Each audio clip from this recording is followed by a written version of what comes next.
یہ ہدایت سے محروم نہیں رکھا. اور حضرت انسان کو اللہ تعالیٰ نے ایک ہدایت تو وہ ہے جو نبیوں کے ذریعے سے دی، جو کتابوں کے ذریعے سے دی، جو صلحاء کے ذریعے سے دی، جو علماء کے ذریعے سے دی، جو انسانی عقل کے نتیجے کے اندر اس کو ہدایت کا چراغاں ملا. ایک چھٹی حص بھی ہے جس سے اس کو امتیاز ہوتا ہے اور چیزوں کے اندر فرق معلوم کرتا ہے. تو صاحب نبیوں کے ذریعے تو اس کو ہدایت ملی ہی ملی، کتابیں اور صحیفے اس کی زندگی کے اندر ہدایت کے چراغ روشن کرنے کا سبب تو بنے ہی بنے، لیکن اللہ نے حضرت انسان کی فطرت کے اندر بھی ہدایت رکھی ہے. ایک مرغی کے بچے کو اور ایک بطخ کے بچے کو اس نے ہدایت سے محروم نہیں رکھا، تو حضرت انسان کو کیسے محروم رکھا ہوگا؟ یہ بات ذہن میں رکھیے. اللہ نے حضرت انسان کو کبھی بھی ہدایت سے محروم نہیں رکھا، یہاں تک کہ اس کائنات کا پہلا انسان پہلا نبی بھی ہے، تاکہ قافلہ انسانی ایک لمحے کے لیے بھی ہدایت سے محروم نہ ہو. اور جو جبلی اور فطری ہدایت ہے وہ اللہ تعالیٰ جل شانہ سینوں کے اندر ودیت کرتا ہے.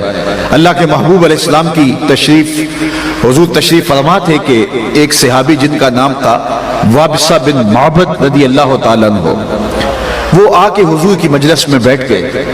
اور آداب مجلس بھی یہی ہیں، جہاں جگہ ملے وہاں بیٹھ جاؤ. لوگوں کی گردنیں پھلانگ کر کے آگے آنے سے روکا گیا ہے، لیکن صدر مجلس منتظمین کسی کو آگے بلانا چاہیں تو یہ ان کا اپنا اختیار ہوتا ہے. اور جہاں میرے حضور ہوں گے وہاں صدر مجلس کون ہو سکتا ہے؟ تو آقا کریم کی مجلس لگی تھی، لوگ بیٹھے تھے، تو وابصہ بن معبد آئے اور پیچھے جگہ جہاں مل گئی وہاں بیٹھ گئے.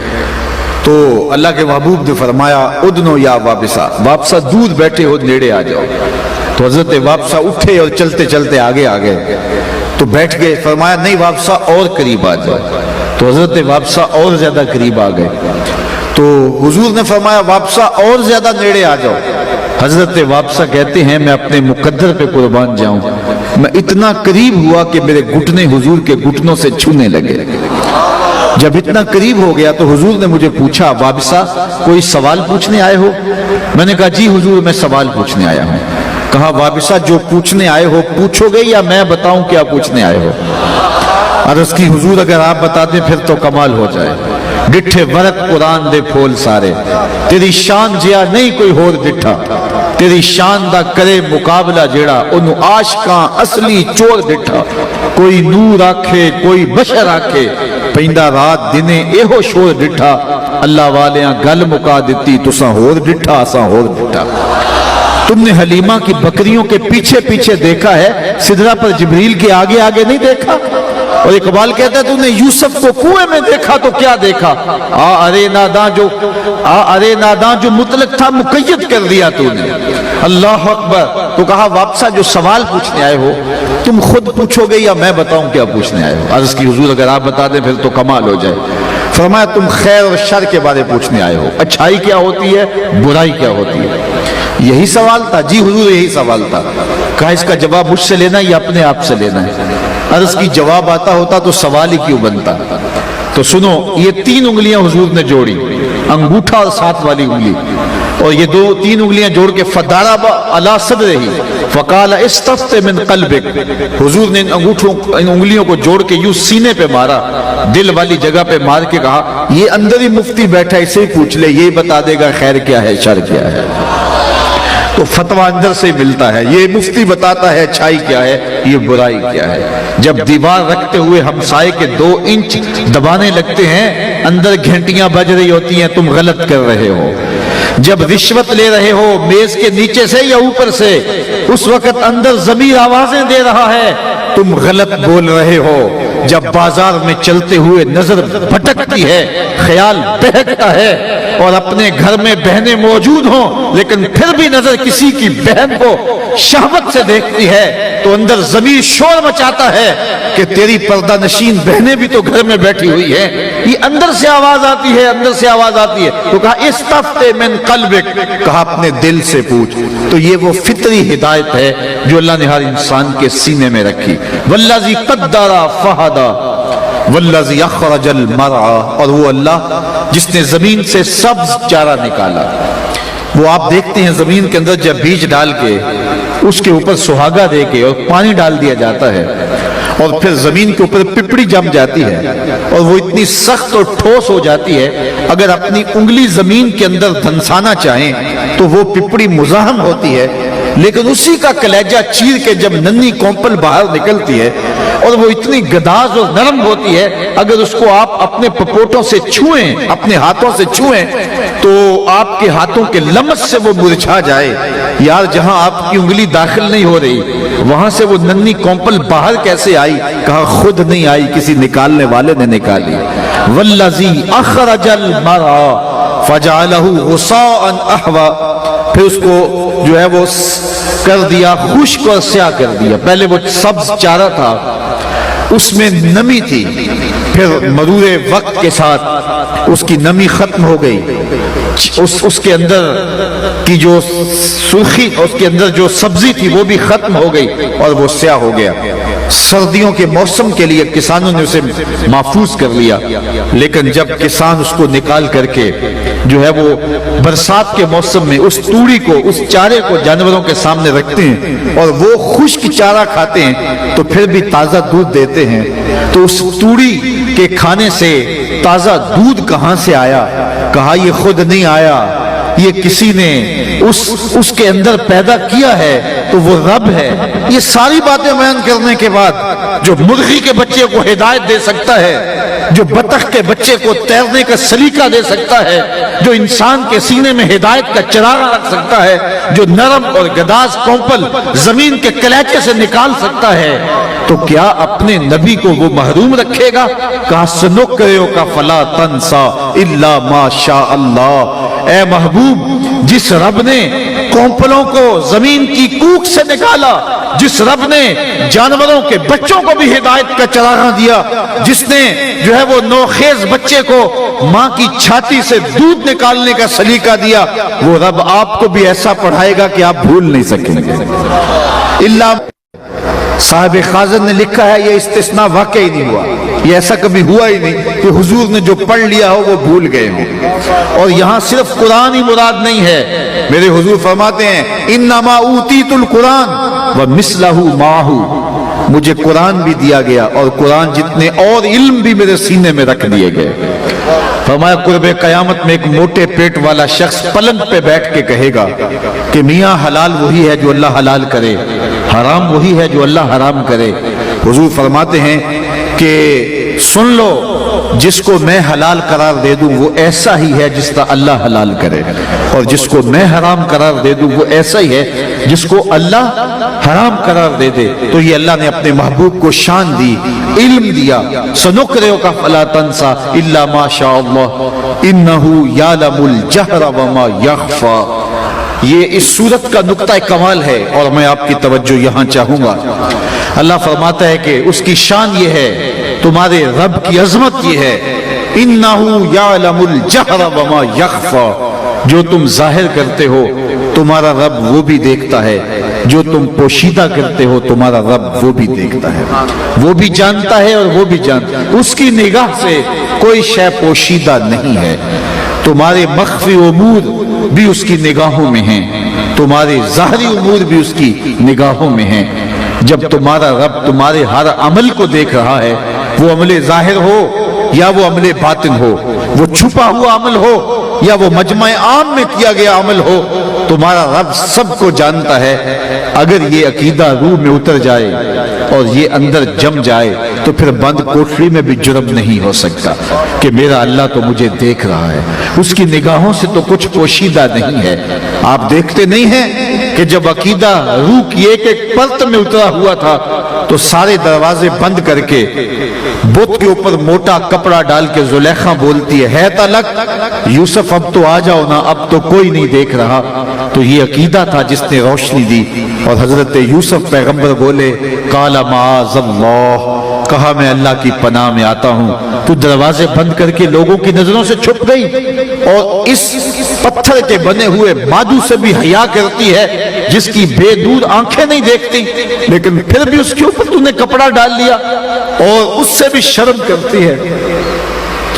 تو میں اپنے اس رب سے حیا کیوں نہ کروں جو ساتویں کوٹری میں دیکھ رہا ہے۔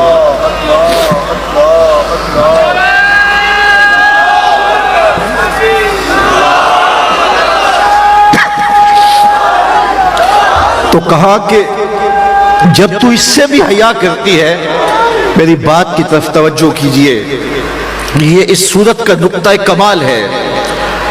اس صورت میں جو مضمون باندھا گیا، اب یہاں آ کر کے یہ نقطہ عروج ہے، اس کو سمجھنے کی ضرورت ہے، اور یہ ہماری زندگی میں داخل ہو جائے تو ہماری زندگی منظم ہو جائے گی، ہماری نسلیں منظم ہو جائیں گی۔ آج باپ یہ سمجھتا ہے کہ میں نے دروازے مکفل کر دیے ہیں، میرے گھر کی چار دیواری بہت اونچی ہے، میری بیٹیاں بھی محفوظ ہیں، میرے بیٹے بھی محفوظ ہیں، لیکن وہ نہیں سمجھتا کہ شیطان بیٹی اور بیٹے کے بستر میں گھسا ہوا ہے۔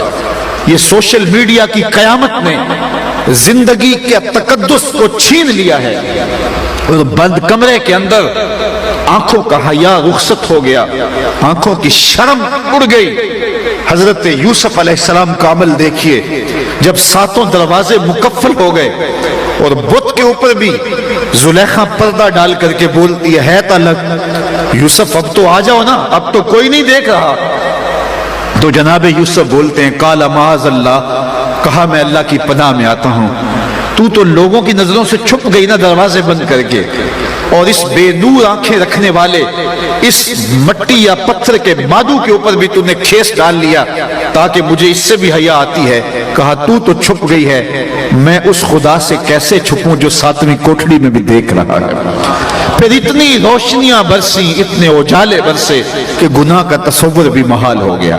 جب یہ یقین بندے کی روح میں اتر جاتا ہے کہ میرا مالک مجھے دیکھ رہا ہے، تو پھر ساتویں کوٹھڑی میں بھی جرم نہیں ہوتے۔ مالک کے دیکھنے کا تصور زندگی کے اندر جو ہے وہ ایک ایسا نظم پیدا کرتا ہے جہاں نہ کوئی سیکورٹی پہنچتی ہے، جہاں نہ کوئی خفیہ کیمرہ پہنچتا ہے، جہاں نہ کوئی ایجنسی پہنچتی ہے، وہاں یہ عقیدہ پہنچتا ہے کہ میرا مالک مجھے دیکھ رہا ہے۔ امام یافعی نے روض الریاحین کے اندر لکھا، ایک نوجوان بڑا خوبصورت تھا اور کپڑے کی دکان پہ کام کرتا تھا۔ ایک خاتون آئی اور اس پر فریفتہ ہو گئی۔ نوجوان تھا بھی بڑا خوبصورت اور عنفوان شباب بھی تھا، اور پھر وہ صرف خوبصورت ہی نہیں تھا، خوبصیرت بھی تھا۔ اس کے چہرے کے اوپر صرف رنگ کا جمال ہی نہیں تھا، سحری کے سجدوں کا تقدس بھی تھا۔ تو وہ خاتون آئی، وہ اس پہ فریفتہ ہو گئی، اس نے زیادہ ضرورت سے کپڑا خرید لیا، گٹھڑی بھاری ہو گئی۔ مال کے دکان سے کہا کہ اتنی بھاری گٹھڑی میں تو اٹھا نہیں سکتی، اس نوجوان کو میرے ساتھ بھیج دو تاکہ میرے گھر چھوڑ آئے۔ مال کے دکان اس کی نیت سے آگاہ نہ ہو سکا اور نوجوان کو روانہ کر دیا۔ جب گھر پہنچتے ہیں تو اس نے کہا کہ یہ میرے اس کمرے کے اندر سامان رکھ دو۔ وہ اندر داخل ہوا تو اس نے دروازہ بند کر دیا، حیا سوز لباس بھی اتار پھینکا، اور اس نوجوان کو دعوت گناہ دینے لگے، اور وہ بار بار یہی کہتا تھا میرا اللہ مجھے دیکھ رہا ہے، میرا اللہ مجھے دیکھ رہا ہے، میرا اللہ مجھے دیکھ رہا ہے۔ لیکن وہ تھی کہ اپنے جذبات سے مغلوب نوجوان نے سمجھا کہ کہیں ایسا نہ ہو کہ شیطان میرے اوپر حملہ آوری نہ ہو جائے، کیونکہ یہ سب سے نازک مرحلہ ہوتا ہے، شیطان کا سب سے باریک اور ریشمی جال یہی ہوتا ہے۔ حضرت سعید بن المسیب جلیل القدر تابعی ہیں، آنکھوں سے نابینے تھے، 80 سال کی عمر تھی، اور موت و زندگی کی کشمکش میں ہیں۔ کوئی شخص گیا حال پوچھنے کے لیے، کہا حضرت کیسے حال ہیں؟ کہا اللہ کا شکر ہے، شیطان جس روپ کے اندر بھی آ کر میرے اوپر حملہ آور ہو، میں اس کا مقابلہ کرنے کی طاقت رکھتا ہوں، اللہ نے مجھے باطن کا اتنا نور دیا ہے۔ لیکن پھر ٹھنڈی آہ بھر کے کہنے لگے، ہاں اگر عورت کے روپ میں آ جائے تو کچھ کہہ نہیں سکتا۔ یہ کون کہہ رہا ہے جس کی عمر 80 سال ہے؟ یہ کون کہہ رہا ہے جو بڑھاپے کی عمر میں، آنکھوں میں روشنی نہیں ہے، زندگی اور موت کی کشمکش میں ہے اور تابع رسول ہے؟ اور یہاں ہٹا کٹا پیر کہتا ہے کہ بے پردہ عورتیں میری ٹانگیں دبائیں تو مجھے کوئی فرق نہیں پڑتا، میرا باطن اتنا ستھرا، جھوٹ بولتا ہے۔ نگہ باں بن کے جو اہل چمن کی آبرو لوٹے، چمن والو عقیدت چھوڑ دو ایسے نگہ باں کی۔ شریعت کے ضابطے ہیں، شریعت کی اقدار ہیں، تو یہ بڑا نازک اور حساس جال ہوتا۔ اس نوجوان نے سوچا کہیں ایسا نہ ہو کہ شیطان میری زندگی کی ساری کمائی لوٹ لے۔ یار گھر بناتے بناتے